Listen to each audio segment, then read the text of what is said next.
Hey, thanks for stopping by. And my name's Dizzard. For those of you who don't know, I am one of the hosts on the Danger Room podcast for Marvel Crisis Protocol. And I'm kind of starting up a little side project of mine to do more of a less competitive focus and more casual slash my own opinions of things that you can kind of just take forward, and just another outlet for me to talk about the game because I am apparently extremely addicted to this game and need more outlets. My wife probably doesn't think so, but you know, it's fine. It's fine. She told me I could. All right. So today, there's a leak that came out, and it's X-23 and Honeybadger. We all knew they were coming, but apparently some distributor or somebody got it early and took pictures of the cards, and we're gonna go ahead and talk about it and give my personal thoughts on it. I've actually proxied them and played a test game with them, and I have some interesting thoughts. At least I think they're interesting. And I'll just say like my little piece real quick, and that's gonna be like I like being able to see the cards early, but I think AMG has like a really set schedule on when they're supposed to be doing their spoilers and like putting out the information on that. And like again, like I appreciate people putting this stuff out because I like seeing the information.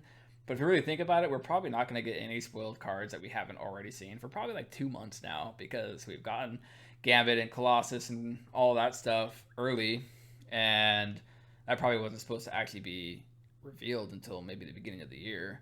And now we got these, and we're not going to get these guys until February, March time frame. So it's kind of like it kind of sucks, but it is what it is. So, I'm gonna run with it. Like we got them, so might as well talk about them. The picture quality isn't the best, but this is the best thing that kind of came out that we could see. So we're just gonna talk about it real quick and break it down. You got X-23 here, a little Laura Kinney. For those of you who don't know, she is a clone of Wolverine, and she has two claws instead of three. And she also has little foot claws, but they're not here, and I'm kind of disappointed, to be honest. Usually AMG is really, really, really, really good about like small details like that. I just thought it'd be really cool if like even the art just had a little foot claw coming out, or just something really cool within her character that represented the foot claw. That's like my only gripe about this character. I think everything else about her is stellar. I would love it if she was a lawn move instead of a medium move, but we already know how crazy Zemo is. And if we break down this card, she kind of is Zemo, just not as good as Mystic Defense. It's a 3 threat with essentially his strike at a Pierce and his Steel Rush at a Pierce. So she kind of has his attacks. It's a little bit different. Frenzy is really cool, but let's go ahead and start with the Adamantium Slash. It's just your basic strike. Wild gives you a bleed and a pierce. Real good, real basic. Claw Rush. This is a 2-cost spender, so that's real spicy enchilada, and it's really good. Like 2 power, range 3, 6 dice, and then you get to make a medium move afterwards. As well, you have Pierce, and that's great because Pierce is always good. So her attacks are great. I think she is what everybody wished Wolverine was. And it's kind of sad for me to say because I think she kind of butts Wolverine out. I've been trying to get Wolverine going in my Xforce roster, and she really just butts him out completely. Fastball Special really made him shine and do things that I wanted him to do and make Colossus relevant and him relevant. And now we get her, or we don't have her yet, but when we get her, she's just gonna butt Wolverine out of X Force, in my personal opinion. She just does everything that he does, and she is the best at what he does. So there's that. Her first superpower is Frenzy. It's a 2 cost, and it's essentially what is it called on Angela's card? It's like Angelic Assassin or something like that, where if she dazes or KOs an enemy character with an attack during its activation, the character may use the superpower, and it gets to advance short and make another basic Adamantium Slash attack. It can only be used once per turn. This is super good because, like I said, like Zemo, but she's almost like the opposite end of the spectrum of Zemo, where Zemo charges in, does attack. She's gonna attack, get frenzy, attack. Like it's super good. I've play tested it a few times, and oh my goodness, like she is an animal for her 3 threat. She just bounces all over the place and is insane. Her next one is Adamantium Skeleton. I see a lot of people talking about the fact that she doesn't have an Adamantium Skeleton, and usually, again, AMG is very particular about details, and they're kind of upset with this because the only thing that's adamantium in her is her claws and her toe claw. Um, I'm not gonna gripe. I think it's really just there for purposes of, hey, it's a Wolverine character. It's a type of Wolverine character. So I think that's kind of the whole thought behind it. Is it's just really there for, hey, she's kind of like Wolverine but a 3 threat. I'm not gonna complain. I like it unless somebody's throwing her at my characters, then I don't like it. Assassin training, character gets to reroll 1 die. Again, we look at Zemo. It's Zemo's strategic genius. Like, he just gets to reroll 1 die, but it's only for her, not for everybody around her. That would be broken. Big Sis. Now, this is where it gets really cool and interesting and stuff we haven't seen before. And Big Sis, because X-23 is Honeybadger's sister, quote unquote, clone, whatever you want to call it. And this one's really cool. If Gabby, Honeybadger, is within 3 and is damaged by an enemy effect, then X-23 gets to advance medium towards the character that damaged her. So this is actually really cool because it makes X-23 insanely mobile. I was playing a game earlier, kind of testing things out, and I'll show you guys this and how stupid this can be, because she can literally just bounce back and forth between like B objectives, and it's really kind of cool how mobile she can be, and then just dealing out damage, and topping that off with frenzy and all that. So she's amazing. I love X-23, and within like Xforce and X-Men, I could see her being a mainstay, especially Xforce, because I believe that she was said to be affiliated with Xforce and X-Men for the last AMG stream. I don't remember exactly, but I believe that's what was said. Honeybadger, I don't know for sure. I think that was not actually talked about.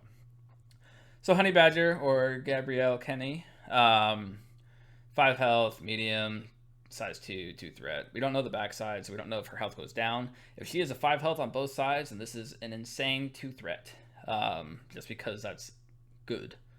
For 3, 2, 2 for her defenses.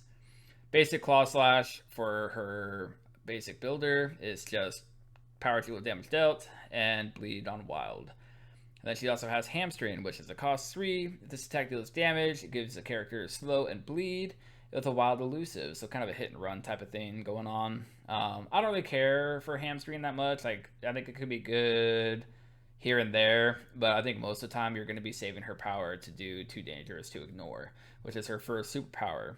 When an enemy character within 2 of this character targets another allied character, this is like not bodyguard, but the taunt. So she has to be within 2 of the one that's doing the attack, not 2 of the character receiving the attack. Just so you guys see that, because I actually did not see that at first, and that way is way better, but this still works. I think it makes this character more aggressive, to where like you're not afraid. Like, round 1, I'm just gonna double move this character up, and you can hit me, and then that's gonna allow me to move 23 up. So that's really cool. Ankle Biter. This is probably like the neatest ability on her little card, because she's a 2 threat, and she is going to be annoying. Somebody was talking to me about the fact that she's just going to be running around and being annoying, and a 2 threat that somebody's just going to have to deal with because she's just super annoying.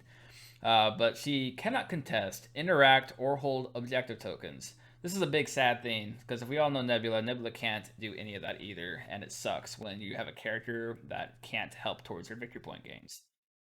She's not putting out a lot of damage, she can't gain you VPs, but what she is doing is she's becoming a delivery system for X-23. She's also able to take a hit. So I had somebody say, well, her bodyguard really isn't that great. Like when do I use it? And it's like, well, let's say I have Hulkbuster or Iron Man, and they're doing like a good old 10, 11, 12, whatever power Helios laser, and Honeybadger's sitting right there. And Honeybadger's like, no, you're going to hit me instead. I would much rather have my 2 threat get hit with a 12 die or 14 die Helios laser versus like X-23. So she's going to help by keeping her survivable, helping other characters, maybe Gambit, who isn't too good on his defenses, stuff like that. So that's pretty cool with her bodyguard. Back to Ankle Biter. So she can't contest or do anything with objectives. But additionally, when an enemy character is within 1, and is attacked by another allied character. So basically, any of your allies attack whoever's within one of her, other than herself, then your enemy is -1 defense die. So it's essentially like giving them incinerate or bitter rivals or something like that. It'd be -1 defense die. And the cool thing that people are looking at with this is you can stack bitter rivals, you can stack incinerate, and you can stack ankle biter, and that's -3 defense. Like that's magical Christmas land to make something like that happen. Like in X-Force, it's not too crazy, but in like an average game, like it's kind of like the odds of that happening are going to be a little harder to pull off than you would expect, in my opinion. But anyways, if you can pull it off, that's -3 defense. So even Cable within his dice, he'll do a few damage, you know. So no hate on Cable. I love him. I hope he his dice were good for me. Little sis. So X-23 had big sis. She has little sis. So it's basically the exact opposite. If X-23 gets hit while within 3 of Honeybadger, then Honeybadger gets to move medium. So this is really cool. I didn't think it was be that easy to get ankle biter to be relevant, but it actually is extremely easy to pull off, especially if you're playing like a central secure or something along the lines that there's going to be a clump. Then she can actually get in there and be within that range 1, which is awesome. Then little sis helps with that as well. So if X-23 gets hit, then she can use little sis to move medium towards a character that damaged her and put her within 1. And then to top it off, both these characters have healing factor. X-23 has a healing factor of 2, and Honeybadger has a healing factor of 1, which means exceptional healing pairs really well with them. And if you're playing X-Force and you have Deadpool in there, then you can totally play exceptional healing and have tons of targets for exceptional healing. So those are characters. Those are my thoughts on them in general. Real quick breakdown. I think they're excellent. Again, my practice game, just testing them out. I tried one game, or like a little shadow box, just real quick, trying some things. X-23, she is okay by herself, but I think it's definitely way better as a package of 2. So then you get both of them in there. They can bounce off of each other's movements, and Honeybadger can really be there to assist with her defenses. So you can run them separate or together. If Honeybadger is affiliated with X-Force, then it becomes interesting because it's 5 threat and you're looking at a core of 10, which isn't that bad as far as what's been available in the past for X-Force. I like it. It's pretty good. I do think Zemo is an excellent option to run with X-23 because it's kind of like similar to what you're looking with Fortress Deadpool. In X-Force, where you have Zemo near Deadpool and Cable near Deadpool, so you're giving him the bonus dice to be extra defensive, and he has the rerolls from Karate, and he's got the reroll from Zemo.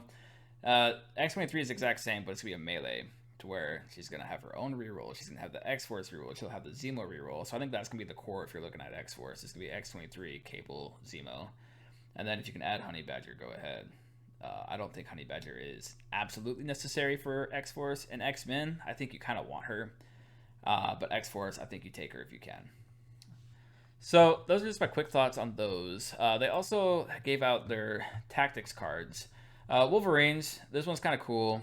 It's basically till the end of the line where James Logan Howlett and Laura Kinney. So if you look at this, it's kind of like future proofing. So that way, if we get Wolverine 2 or like a secondary Wolverine, whatever you want to call it, or a secondary X-23, because there's different iterations of them. We could get Old Man Logan. We could get X-23 as Wolverine. We could get this. There's so many different iterations. Because like she evolves and gets better and all that as she gets older. And Wolverine's always just the same grumpy man. So, but he gets like more wise, I guess. But spin 3. This is a really expensive card. When you're reading through it, it seems like it's really good. Because you're like, well, Wolverine and X-23 are within 2 of each other. They cannot be pushed or thrown by enemy effects. They may reroll any number of attack dice, and after an attack targeting either of them is resolved, the attacking character suffers 1 if it did not daze or KO this target character. So, at first I read this and I was like, this is a really cool card. But then there's some really key words that's while Wolverine and Logan and Laura, whatever, X-23 are within 2 of each other, they can't be thrown or pushed. You're like, okay, well, they're not going to be thrown or pushed, so they can be within 2. But if you really think about how Wolverine and X-23 works, like we talked about with her, she's be bouncing around all over the place because she's got the move off of her spinner. It's incredibly cheap.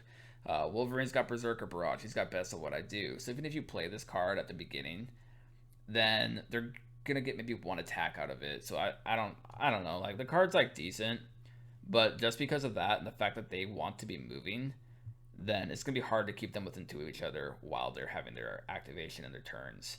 I like the thought of it. I like the thought of giving Wolverine just all rerolls. Like that sounds amazing, and it's just I don't see the practicality of it. I just don't see them being able to stay within two of each other, just because of how much they want to move. Those are just my quick thoughts. I like the card, but I don't think it's practical. And then you have Jonathan the Unstoppable. This is super cool because now X-23 can interact with objectives. So this is only really good on your secures. So your secures that are not pay to flip, because it's basically Mystique's leadership, where she'll go pay 2 to place the token down. While the token's down, it acts as an injured allied character. If an enemy character moves within 1, it gets removed from the battlefield. And then during your cleanup phase, if Honeybadger is alive and on the battlefield, or if she's on the battlefield, so she could be dazed. If she is on the battlefield and there is no Jonathan token on the battlefield, you may return this to your available tactics. So this is kind of cool because it kind of gives her that little nudge that, hey, I can interact with objectives in this way. So I thought that was kind of cool. It's not going to see a lot of play just because, like, it has to be a non-pay to flip secure that this affects. And within the current game state, there's going to be a lot of pay to flips. I do think it's worth taking in your 10 if you have Honeybadger, but there's going to be a lot of times where you just don't play it because the crises aren't going to be allowing you to, like, it's not going to be necessary for the crises. So that's just my quick thoughts on that. So real quick, we're going to go ahead and show you guys some things that I think are very interesting to do with Honeybadger and X-23. So this is Tabletop Simulator. This is a mod that's in there. It basically has all the stuff. This does not have X-23 and Honeybadger yet. This is me just screenshotting those cards and importing them myself into here. And I'm using Toad to be Honeybadger and Ghost Spider to be X-23.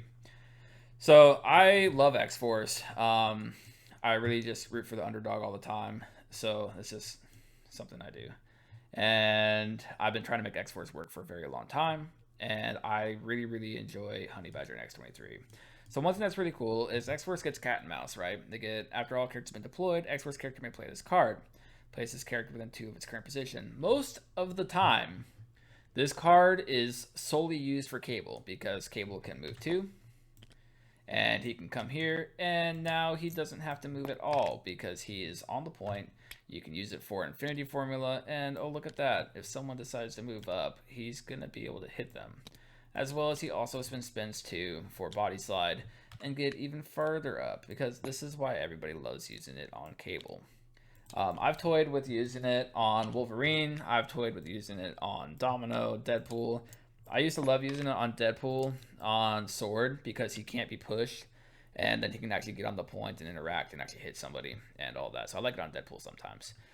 But X-23, well, actually quick, I also loved using it with Wolverine for Fastball Special when I was proxying that and testing that all out, where I would just cat and mouse Wolverine up, and then I would just move Colossus, then I don't have to move Wolverine one time, and then I can actually throw Wolverine to the far side of the objective. That was a way that I enjoyed using it that way too. So, cool thing with X-23 is you can move with cat and mouse off the bat. You could also just do it on Honeybadger if you really want to, but I don't really think it's necessary on Honeybadger. Apparently it did not snap. So we can move it on X-23. So, sure, Cable doesn't get cat and mouse no more, but he still has Body Slide. Let's say we didn't have priority on this side, and this person wants to be crazy with Gamora. This person goes in with Gamora and thinks they're safe because they're just on the point. We're going to move them to the point. And to be honest, this person, if they were playing decently, they would just hide behind cover because we have Cable over here. But it's fine. It's fine. This isn't bad at all for us. So one really cool thing with using cat and mouse on X-23 is now you have the ability to go with X-23. I wouldn't recommend doing this right away just because you kind of want this side to get set up more. But just to show you have this ability, you come here. Oh, look, I'm not within 2, but my spender is a range 3. And we take a card called No Matter the Cost. I love No Matter the Cost in Xforce. Pay 1 to 3 health, and you do it. Her spender is only 2, so she's going to take 2, right? And now she can do a spender into Gamora. Gamora's only got 3 defense. Honeybadger is now rolling 6 dice on round 1. So we roll, and we roll. And this is an insane dice roll, so please don't think you're going to get these results. So we go Doom, and then we can do Honeybadger, not Honeybadgers, but X-23's thing. Reroll. We have all hits. We don't even need X-Force's reroll. So we got 3, 4, 5, 6, 7 with a Pierce. So Gamora's just dazed. Right off the bat, round 1. She had cover 2, so it'd still be 6. So 3, 4, 5, 6, 7. Doing 7 covered, yeah, it's still dazing her. So she gets dazed right off the bat. So now, because of her ability on her card, these cards are really blurry, excuse that. She makes a move. And now, she's all the way on your opponent's point. If this wasn't like, say this is Infinity Formula, now she's on that point. And like I said, you wouldn't want to do this like right off the bat because now these people can just eat her. And that's not what you want. But it's just kind of showing like the effectiveness that this character can have range 1. I think it's insane. So no matter the cost on her, I think it's super good because at the end of that activation, she heals the 2 and it's like nothing even happened. You used a Taxes card, but you got rid of a character or you did something. Something else cool with this is you could R&D, like maybe even start with Honeybadger because you're trying to kill time. You're not trying to just do something crazy. So start with Honeybadger and just throw her up there. Like, Honeybadger, don't give a shit. Like, literally, she does not. Like, she wants to be thrown up here. She can't get up to the top of that because it's TTS. It has its bugs. So let's say we throw Honeybadger up here. Because Honeybadger, don't give a shit. Comes up here. And we just throw her all the way up.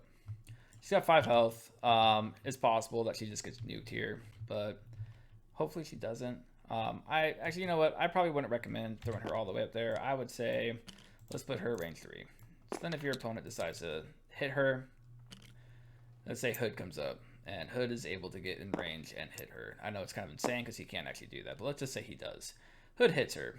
Oh, look, I'm within 3. I can now get my free movement off of this. So now this combo just got even better to where I can move up, get up here, go directly towards Hood. Maybe not within 3, but you can kind of see the implications that this could have for later in the game. Actually, she is within 3. So she is actually within 3 of Hood. So she could do no matter the cost and literally go into Hood and then get an advance off of that if you want to push in forward more. So it just shows how stupid mobile this character this is.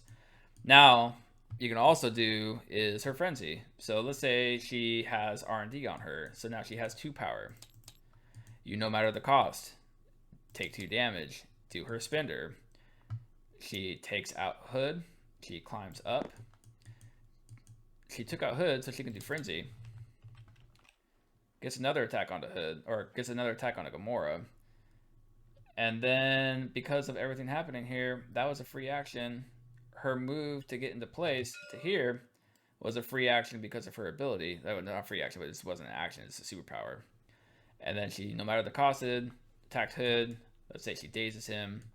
Then she spends 2 to Frenzy. And then she can do another attack into Gamora. Like, it's super good. Like, she's super mobile, and she just does insane damage.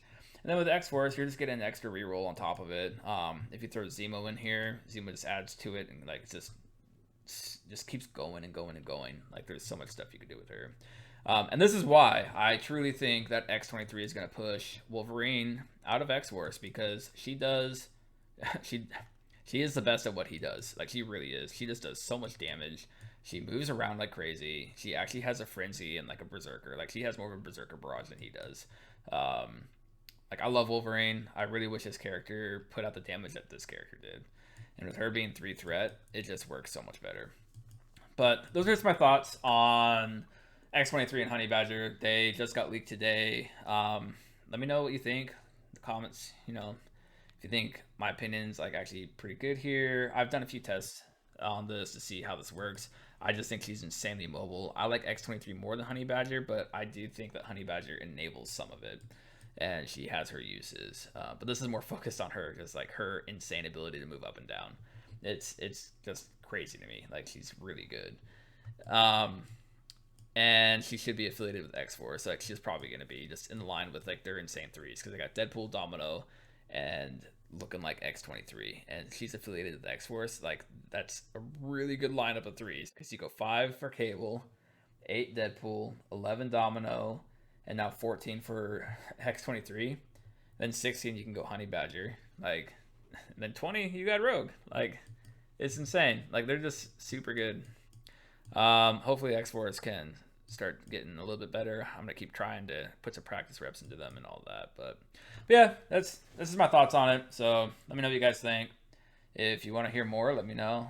This is just something I'm gonna try and do on the side. But if you want to hear more of my thoughts and stuff like this and breakdowns and maybe even like games, or just my general thoughts on the game in general, just general thoughts on the game in general. That's great words.